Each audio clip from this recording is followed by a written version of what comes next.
Okay. We will call this work session to order. The record reflect it is 4:31. It's first thing is the digital recruiting initiative update by Uriah. Good evening, Council. So this is our digital recruiting initiative update. If you recall, we can go ahead and get started. Okay, thanks. Is it on? Make sure it's on the side. There it is. Okay. If you recall back in July when I did the budget presentation, one of our major initiatives was converting the city from paper recruiting to digital recruiting. We have made that leap. So this is the update on how that initiative went. Basically, the purpose of this presentation is just to provide you with that update, highlight some of the measurable outcomes that we got from piloting this process with the police department, and to demonstrate some of the applicant volume, quality, and efficiency of the process. So just as a background, historically, we've always taken paper applications. Those had to be picked up or brought back in person or mailed via USPS or email. Very manual process, lots of physical storage required for that, file management, very inefficient overall. But with the challenges that we used to see with that, we have very limited applicant reach. So in this day and age, technology is something that applicants are looking for. So when they come across a city that is only taking paper applications, we may be missing out on a talented pool of candidates because they may view the organization as being outdated or behind the times. I know several people who will just put down a paper application and move on to one that they can fill out online. The processing was usually very inefficient because our job postings were usually open indefinitely.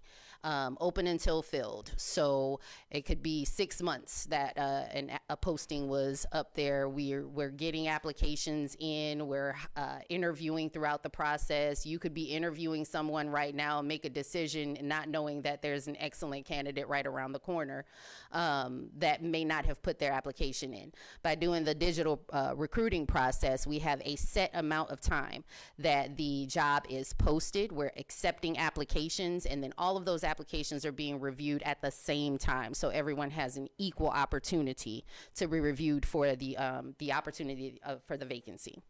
The administrative burden, excessive time was spent sifting through the paperwork, verifying the completeness of the applications, making sure that the people who were applying were actually eligible for the positions and met the minimum requirements for the role.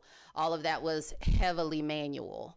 And then there were communication gaps. So once a paper application is turned in, there's really no confirmation that they get no confirmation of the receipt. There's no updates as they're moving through the application process. They don't know even if their application has been received by the department yet. So we were getting a lot of phone calls about where am I at in this process? And typically once HR has received and sorted the applications, we were pushing them out to the departments and then just waiting to hear back from the department. So even we didn't have any updates to provide to applicants on where they were in that process. So that was just some of the challenges that the paper recruitment process presented to us. So we decided to pilot the digital recruiting initiative with our police department. In October, we had an entrance exam for the police department. You may recall that prior to that, we had a test in January. Only 3 successful candidates came from that test.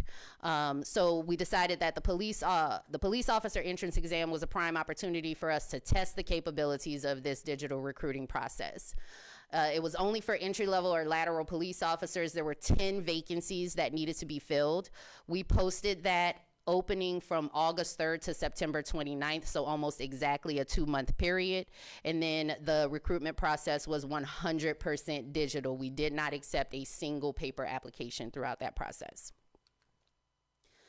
Here's what turned out from that process. So for a historical comparison, and I have Chief here to speak on behalf of this, since July 2022, when he became our police chief, the highest number of paper applications we had ever gotten for a police entrance exam was 84. By using this digital software, we received 298 applications for our police entrance exam. That's a 254% increase. Out of that 298, pass me my, oh, I have it here, never mind. Out of that 298 that applied, we had 97 that actually tested for the exam. So there were several that were disqualified before the exam even took place, so we didn't even have to worry about those because of that constant communication throughout the digital process. So 101 people showed up to the exam. 4 were disqualified on site because of the paperwork that they were required to bring in. So 97 tested. Out of the 97 that tested, I'm going to get ahead of myself. So 101 candidates showed up and 97 tested. So this was the largest number from this test, was the largest number of conditional hire offers received, and it was enough to fill every single vacancy. So 10 vacancies, and we were able to fill all 10 vacancies. Of that, 6 of those were lateral candidates, and 4 were new recruits. I'm going to let the chief speak to the value of having the lateral candidates apply. Thank you, Raya. First of all, let me just say that this has been a game changer for us. From the time that I got here, digital recruiting was something I really wanted to do, because in this day and age, people can see your website, see your application, get interested in it, but if they have to fill something out and send it back in, they go to the next, they click on the next screen, somebody else is hiring, it's apply now. So it made a tremendous difference, and I can't say enough about Uriah for putting this into effect. I think I met with her right after she was hired and talked about this, and she made it happen in no time. And this was on UKG, something that we already had, that we'd already paid for, that we were already could have been using. And she got it up and running and in place in just about a month or two's time. So kudos to her, she did an outstanding job. But with this digital recruiting, we had numbers that we have not ever seen, probably in the last decade or two. We also had 10 laterals that applied with us. 4 of them were eliminated through the background process, and we hired 6 candidates from other agencies that have numerous years of police experience. I think the least amount of police experience was our one that we hired from the Dallas Police Department, and she has 3.5 years. And then all the way up to one officer that has 19 years of experience. So we were able to get a tremendous pull, and the lateral officers help us because it takes about a third of the time. From hiring, we have to send them to an academy for 6 months. They get out of the academy, field training for 6 months. So it's usually about a year to a year and a half later before somebody that we hire and send to the academy is actually useful to us. Versus with a lateral that has straight experience, we throw them into an abbreviated training program, and 3 or 4 months later, they're on the street on their own. So it helps us fill our ranks a lot quicker. But again, Uriah did an outstanding job of getting this implemented, and with these type of numbers, like I said, we're full for the first time in a while. So back to the quality of the candidates, we actually had a total of 12 laterals that were included in those that passed the exam. So 97 people took the exam, 79 passed, 65 progressed beyond that through the physical ability test. So that means that we had 67% net pass through from those that tested to those that actually made it to the candidate pool. The efficiency of the process could be contributed to several different aspects. The ease of the application process, we got excellent feedback from the applicants that it was just extremely easy. They were able to go back to the applicant portal at any point and see where they were in the process because of the updates that were being made in the system to their application as they moved through. The advertisement that we did prior to the actual exam made a huge difference. Just some highlights from that. Social media was our #1 source of candidate pool. So 127 of those candidates found the opportunity on social media. 61 found them on our city site, either our city site, TML, or Indeed. And then 53 of those were actually referred by other employees. So we had excellent word of mouth as well. Streamlining the check-in process on the day of the exam also made a huge difference. That can be a very clunky process when you're doing all paper. But on site, having that streamlined process, it was basically a conveyor belt, if you will, of moving the candidates through the program or through the system. And then we also had some very good interdepartmental collaboration. So it wasn't just HR and the police department. We also had the fire department involved by providing some support on site for the physical ability test by checking applicants' blood pressures. So as impressive as those numbers might be, there's always opportunity for improvement. So some of the things that we did find throughout the process, posting of results. When we initially posted the results of the exam, candidate names were posted alongside of it. We found that that did pose a problem for a few people who were already employed. It could, cause issues for them on the personal side with their current employer. So moving forward, we'll only be using codes next to those applicant names when we post we post the results. Manpower. We had a lot of people on site that were helping that day, but we found that because we understand the reach of the system now, we do need to have a few more people on site. That will also free up some time for notarization of certain documents and mitigate the bottlenecking that we did see on site that day. And then the last thing is UKG Ready is a pretty robust system. It has a lot of capabilities that we still have not explored, even though this particular initiative turned out extremely well. So we are going to be spending some time digging into the system even more to see how we might be able to use more aspects of the system to streamline this process even more.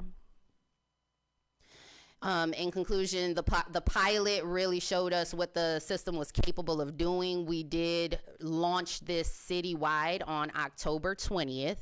And since October 20th, we've already had over 500 applications come through the system, completely exclusive of the police department exam. And we've already hired a little over 21 people. There are still about 4 or 5 pending offers sitting out there right now. So do you guys have any questions for me?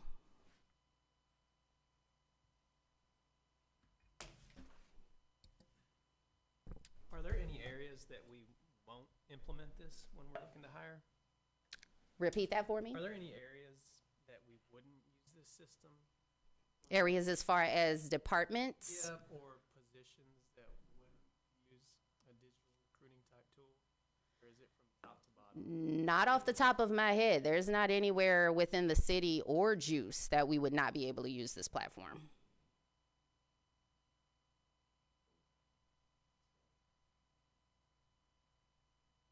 Any other questions? I don't have a question, but I just want to say thank you for bringing us into this generation. I know I have done some job searching recently, and like you said, places that are still doing paper or not online are being overlooked. So, like you said, this is a big game changer, and I think this really puts a shining light on our hiring process. It's great to see this move forward. Thank you. Thank you. Thank you so much, Uriah. Appreciate Thank you. Okay. Going to executive session. Yeah, but you'll need to read under what sections we'll enter into that. Okay. And I can just read out the numbers, right? Or do I have to? Okay. So we will move to an executive session to discuss items as listed on the regular agenda, sections 551.071, 551.087, 551.072, 551.074, 551.089, or 551.073. 446.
we'll call this regular session meeting to order. Let the record reflect it's 6:08, and we'll ask Micah Johnson to say the invocation.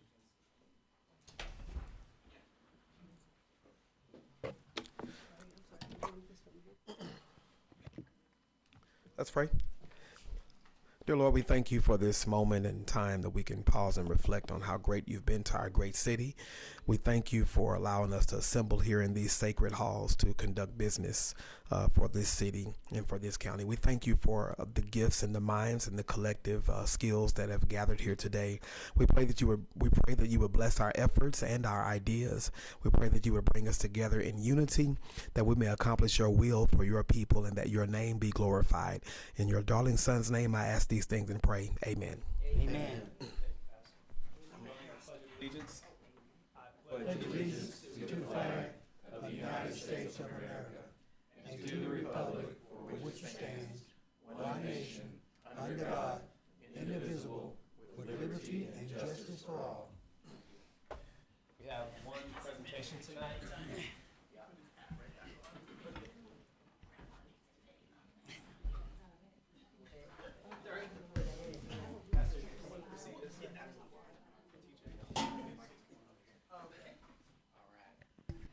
This is a proclamation. Is that on? It's a proclamation. The City Council of the City of Greenville, Texas, does hereby recognize Martin Luther King Jr. Day, whereas Dr. Martin Luther King Jr. devoted his life to advancing equality, social justice, and opportunity for all, and challenged all Americans to participate in the never-ending work of building a more perfect union, and whereas Dr. King's teachings can continue to guide and inspire us in addressing challenges in our communities, and whereas the King Holiday and Service Act, enacted in 1994, designated the King Holiday as a national holiday of volunteer service, and whereas since 1994, millions of Americans have been inspired by the life and work of Dr. Martin Luther King Jr. to serve their neighbors and communities on the King Holiday, and whereas serving on the King Holiday is an appropriate way to honor Dr. King, meet local and national needs, bring our citizens together, and strengthen our communities and nation. And now, therefore, we do proclaim January 19th, 2026, as a day of observance of Martin Luther King Jr. Day. There you go, sir. Would you like to say anything? No, I'm good. Thank you. No? Okay, perfect. All right, thank you.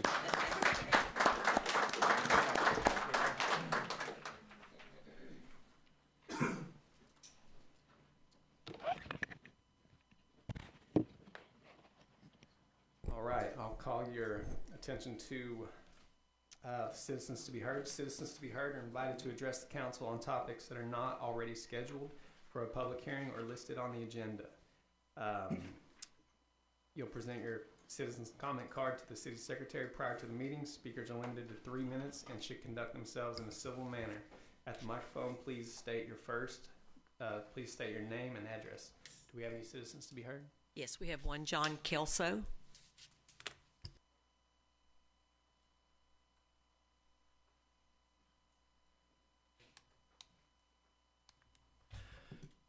John Kelso, 6005 Horn Drive, Greenville 75402. Thank you for allowing citizens to speak on non-agenda items. Tonight I wanted to talk about a city council meeting about 14 months ago. I have minutes of the October 22nd, 2024 meeting, and I'm going to quote from that here in a minute. But during this meeting, you were listening to and voting on a zoning change, ag to multifamily on the 7,000 block of Roy Warren Parkway. And I'm going to quote here, Mayor Ransom opened the public hearing. Keith Smith spoke in opposition of the project, stating too many apartments in Greenville and traffic density. No one else spoke at this time. I don't know if any of you remember this meeting, but Mr. Smith made quite an impression.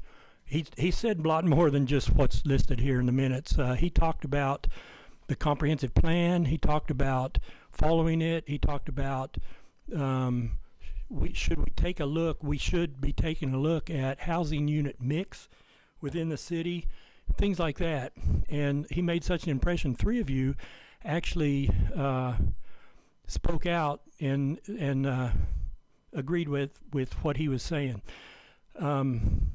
I believe it was Councilman Goss said, I like what he said. He's made some good ideas. We do need to take a look at this. Let's do this in the future. Councilman Spencer, I think, tag teamed on. I don't know who went first, but I think it was the order I said. I agree. We ought to take a look at the plan, and we ought to have a discussion on housing mix within the city, and are we doing an appropriate thing with the way we're headed? And Councilman Collins then jumped in third and said, I agree. And in fact, he wanted to add, let's take a look. I would like us to take a look at the downtown plan at the same time if we're reviewing the comprehensive plan. I don't remember if you guys said that right after Mr. Smith spoke or waited until the end when it was future agenda items. I thought it was future agenda items where the three of you talked, but that's not reflected in the minutes. But anyway, my point tonight is if any of the three of you really thought that was a good idea to take a look at a housing units mix, what should we be doing? I don't think we've ever done that. You've ever done that. I have not watched every work session since that time, 14 months ago. I do think I've watched pretty much all the council meetings, and I don't think you've ever talked about that. Now, I'd be happy to be corrected if you give me a date on when that happened. But you got a chance, if you really thought that was a good idea, bring it up tonight. Put it on the agenda in the future, and you really should take a good hard look at that for the future. So here's your chance. Bring it up again. If you thought it was a good idea back then, maybe it's still a good idea. Thank you. Hey, John. Quick question, John. What was the date of that meeting? October 22nd, 2024. Great, thank you. You're not going to be able to see the video of it. You've lost that video, but if that's what you're thinking. Sorry. Thank you, Mr. Kelso. Okay, we'll move to public hearings. Public testimony occurs when citizens are invited to address the council on topics already on the agenda. Speakers will be invited to speak at the time of council discussion for the item. Present your completed citizens comment card to the city secretary. Speakers are limited to 2 minutes for each agenda item. We don't have any ordinances tonight, so we'll move to resolutions. We'll start with resolutions 8A, consideration and action on a resolution authorizing change order number 14 with AP Gulf States in the amount of $113,128.22. Brett Quarles. Yeah, Mayor Pro Tem, Council, thank you. Good evening. This change order 14, part of what's going to be in there, and we kind of put some updated images of the Sports Park Center on here for you. So part of what we're doing here is at Reese we had to add about 180 square feet for ADA TOS compliance there. And then we had to do some work in the natatorium. The clash test didn't pick up some discrepancies between the ductwork and the lighting that was in there, so we had to add whips to those lights. And then the replacement of the raceway, so the lights y'all approved at the previous change order, once they went to go in, the wiring and raceway didn't meet code, so we have to replace that. So that's kind of everything wrapped up here in change order 14. I'll be happy to answer any questions. Questions? All right, what's the pleasure of the council? I do have a quick question, if that's all right. With these change orders, are we still within the contingency planning? Yes, sir. For the finances? Okay. Yes, sir. All right. How much is left on that? Do you remember? I mean, we're somewhere, I'd have to talk to Ben, I think between 3.5, around 3.5 to 4 million. Yeah, I read it. 3.5 to 4 million left? Yes, you said? Okay. Yeah, and we're about 75% through Sports Park, so. That was my next question. Are we still looking summertime? Yes, sir. Yes, sir. Do you have a specific date? No, sir. No, you're not gonna. No, we don't. Summertime have a date. That's 9 months of the year here, you know. Yep. No. Sometime in the summer, summer-ish. Okay.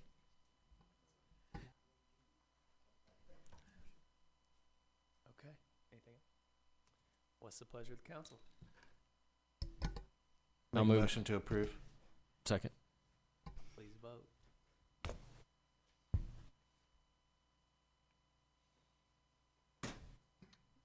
Passes 6-0. All right. Moving on to consideration and action on a resolution approving the memorandum of understanding for lease space service agreement between the City of Greenville and Hunt Memorial Hospital District. Brett Quarles. Yes. So in the beginning of when we started talking about planning this project, one of the things we did discuss was having lease space there in the front of the building. And so what we designed it with that intent.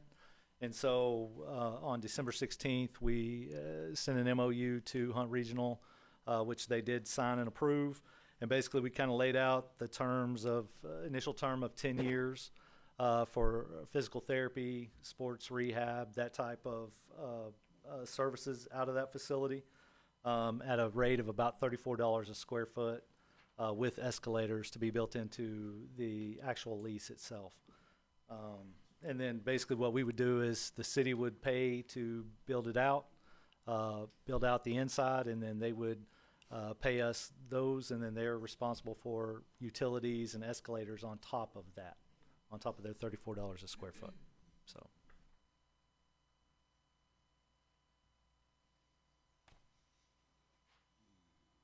All right. Okay. Pleasure of the council. Making a motion to approve. Second. Please vote.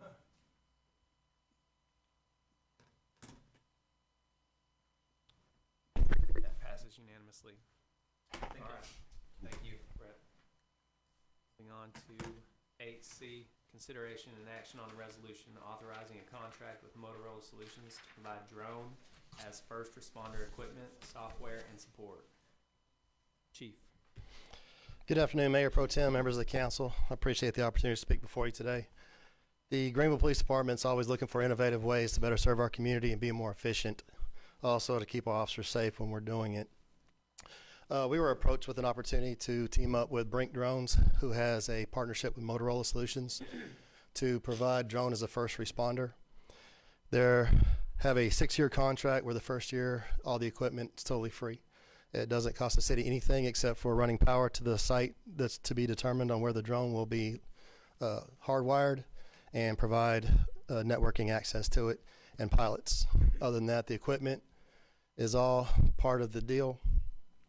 It's free for the first year, which gives us an opportunity to keep stats on how efficient it would be and will it be a good fit for the Greenville Police Department. After the first year, the contract is for $80,000 per year after that, but we can cancel at any time. So that's the gist of it.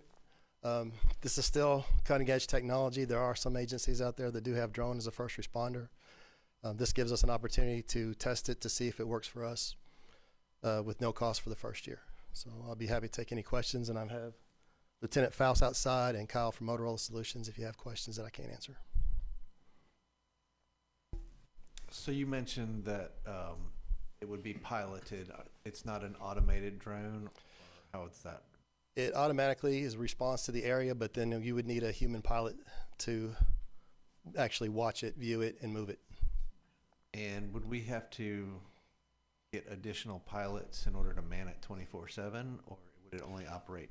Yes, right now we're looking at through the pilot program to operate during daylight hours, and we would use our existing pilots on a rotational basis for the pilot program. And then if we decide that this is something that we want to proceed with the future, then we would see about how the best way is to staff it. And are there specific types of incidents that it would be deployed on, or? Yes, we'll have a list of incidents that as the dispatch call comes in, they know to automatically send the drone to. You. Yes, sir.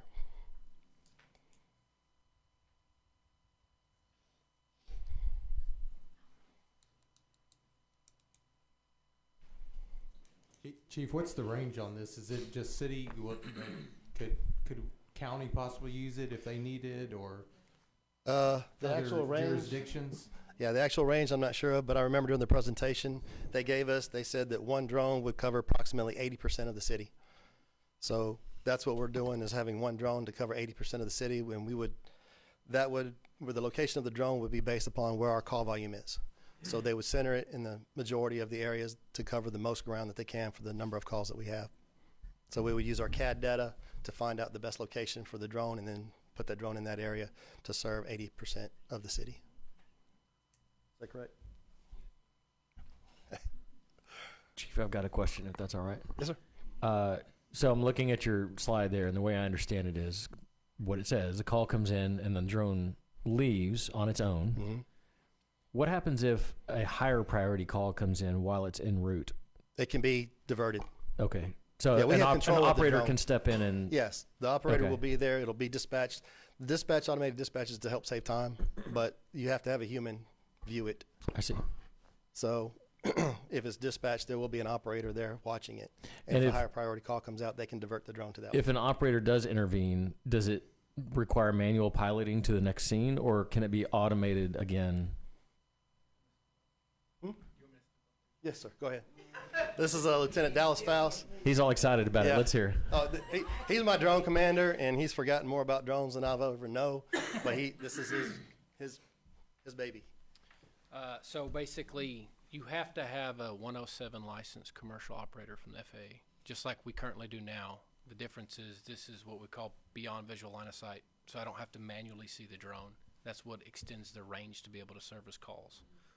So the way it works is no different than running a remote or sitting at a keyboard.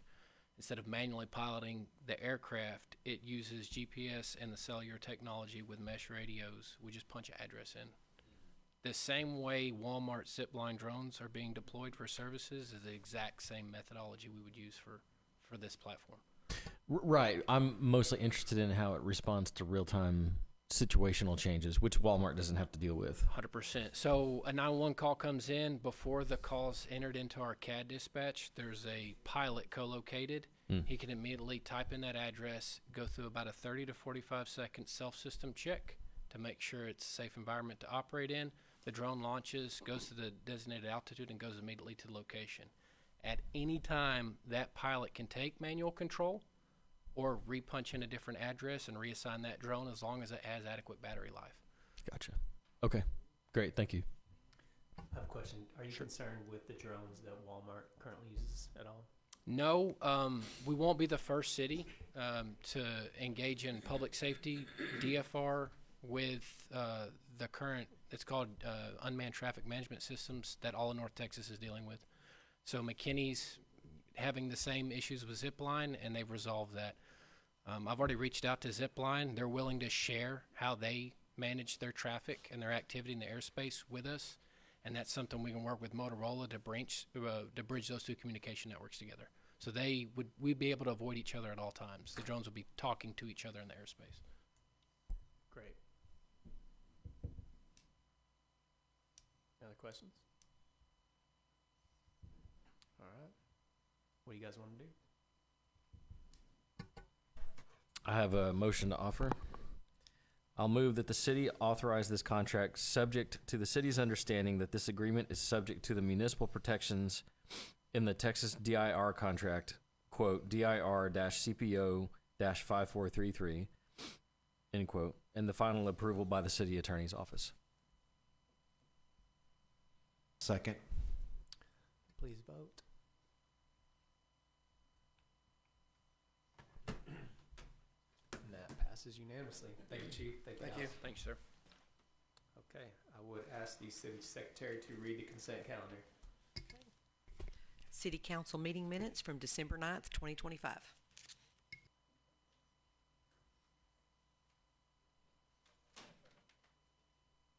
All right. We need to approve it.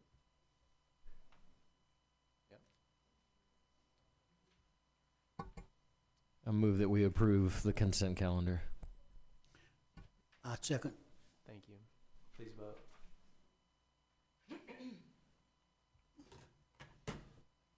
Okay, passes unanimously. Moving on to city staff and council reports. First one up is Keep Greenville Beautiful, Q1 report. That's it? Okay, perfect. Do we have anything for B? No? Okay, perfect. All right. Next is city council discussion, proposed agenda items.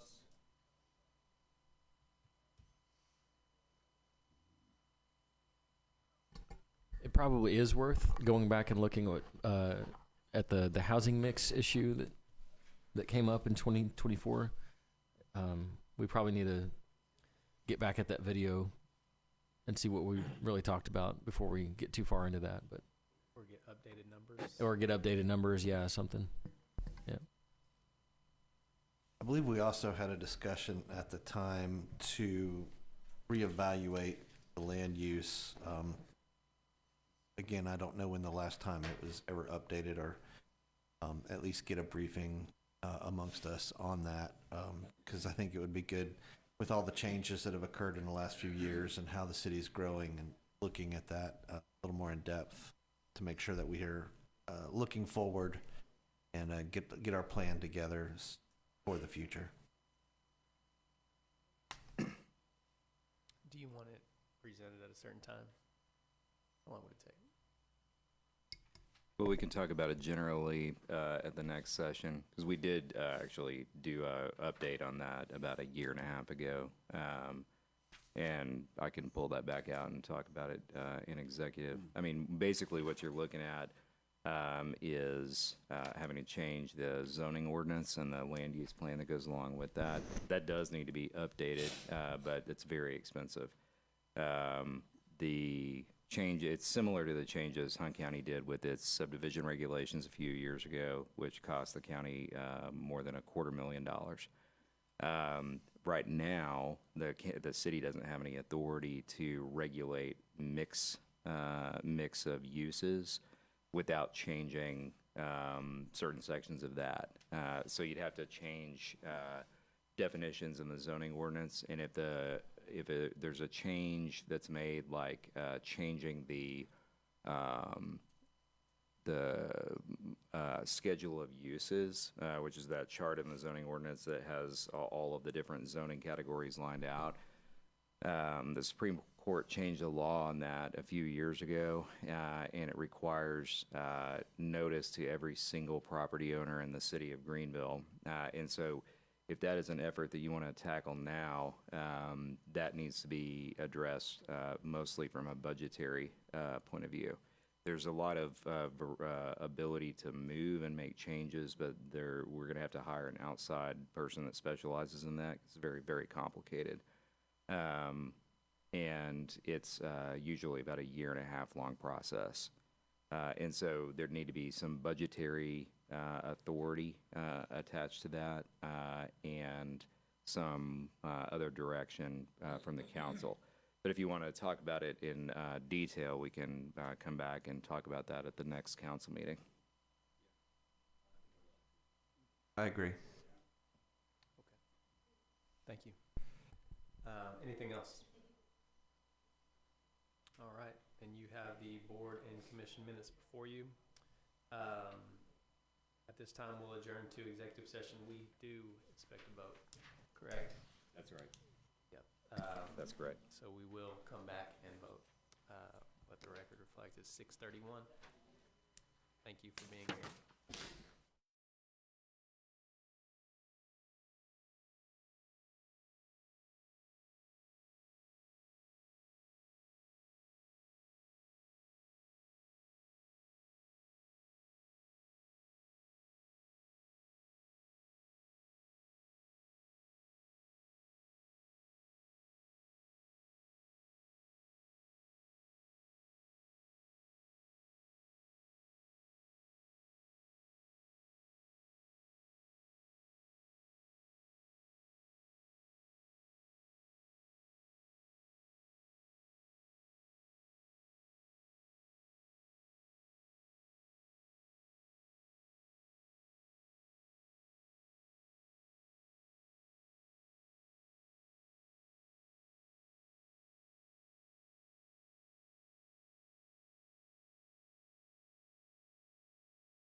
We're waiting.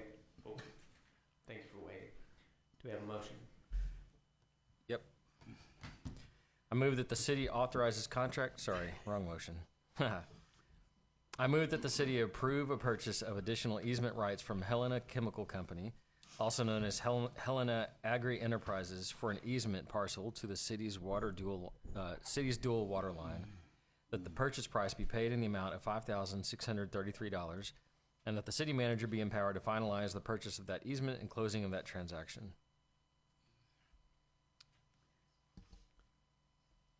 A second. Thank you. Please vote.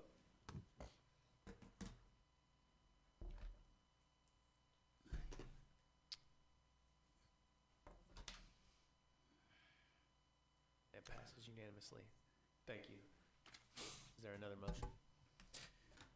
Yes. I move that the council approve a professional services agreement with Wolf Creek Management, LLC, to cover professional legal, engineering, and city planning services for the drafting of a development agreement between the city and Wolf Creek Management of the MMD development approved by the legislature in 2025. Second. Thank you. Please vote.